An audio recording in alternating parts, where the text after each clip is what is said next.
आज का दिन कुछ अलग था। सभी पक्षी रमज़ान की तैयारियों में जुटे हुए थे। बाज़ार में बहुत चहल पहल थी। कोई इफ्तार के लिए फल ले रहा था तो कोई सहरी के लिए सेवइयाँ। आमना चिड़िया और उसका बेटा अली बाज़ार में खड़े थे।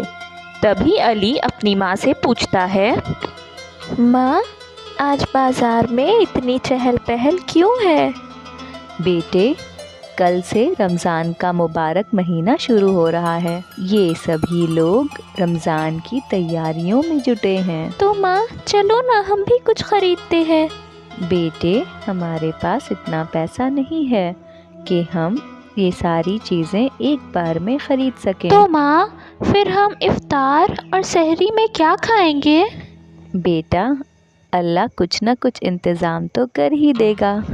वो दोनों अपने घर चले जाते हैं, मगर अभी भी अली को तसल्ली नहीं मिली थी।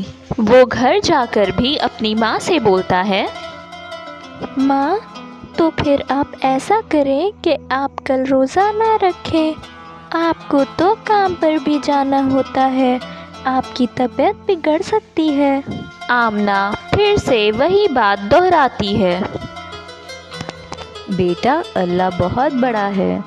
वो अपने बंदों को भूखा नहीं सोने देता। वो कुछ ना कुछ इंतज़ाम तो ज़रूर करेगा। चल अब तू सो जा, कल सुबह सहरी में भी तो उठना है। अली उदास मन से सोने चला जाता है। आमिना के घर के बगल में अब्दुल तोते का परिवार रहता था। अब्दुल का लकड़ी का कारखाना था।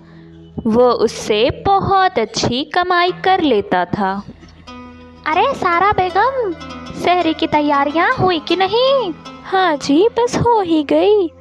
मैंने तो सेवइयाँ बनाकर रख भी दी। आधी रात हो जाती है और अली बहुत अजीब सा ख्वाब देखता है। वो ख्वाब में देखता है कि इफ्तार का वक्त हो चला था और उसके सामने बहुत तरह तरह की चीज़ें लगी हुई थीं, और वो भी ऐसी ऐसी जो उन्होंने कभी खाई ही ना हो।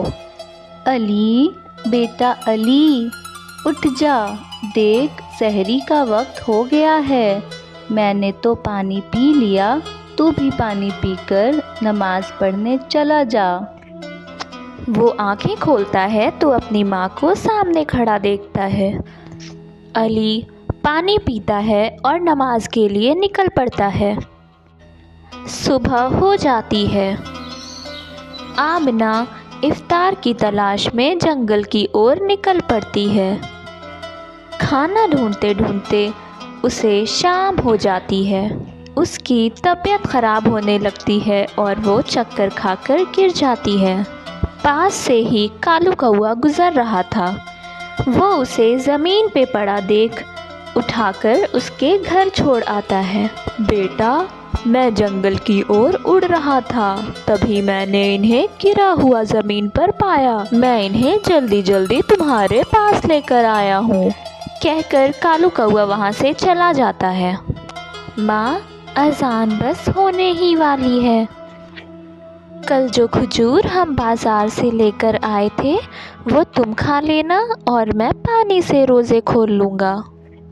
अज़ान बस होने ही वाली थी कि तभी दरवाज़े पर दस्तक होती है। अली जाकर दरवाज़ा खोलता है और देखता है कि अब्दुल और उसकी बीवी खूब सारे इफ्तार लेकर दरवाज़े पर खड़े थे। अरे चाचा, इसकी क्या ज़रूरत थी? अरे बेटा, ज़रूरत कैसे नहीं थी? भाई साहब को गुज़रे 1 साल हो गया। मुझे अंदाज़ा था कि तुम लोगों को खाने पीने की दिक्कत ज़रूर हो रही होगी, और वैसे भी इस मुश्किल समय में अगर हम पड़ोसी एक दूसरे के काम नहीं आएंगे तो फिर कौन आएगा?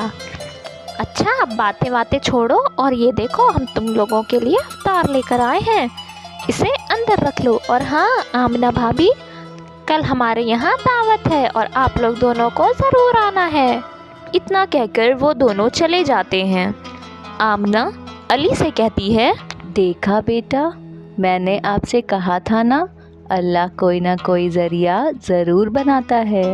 اور اس طرح ان کا رمضان ہیپی رمضان ہو جاتا ہے۔ تو بچوں، اگر اس رمضان ہمیں کوئی بھوکا ملے تو ہمیں اس کی مدد ضرور کرنی ہے۔ اسی کے ساتھ الوداع، ملتے ہیں دوسری کہانی میں۔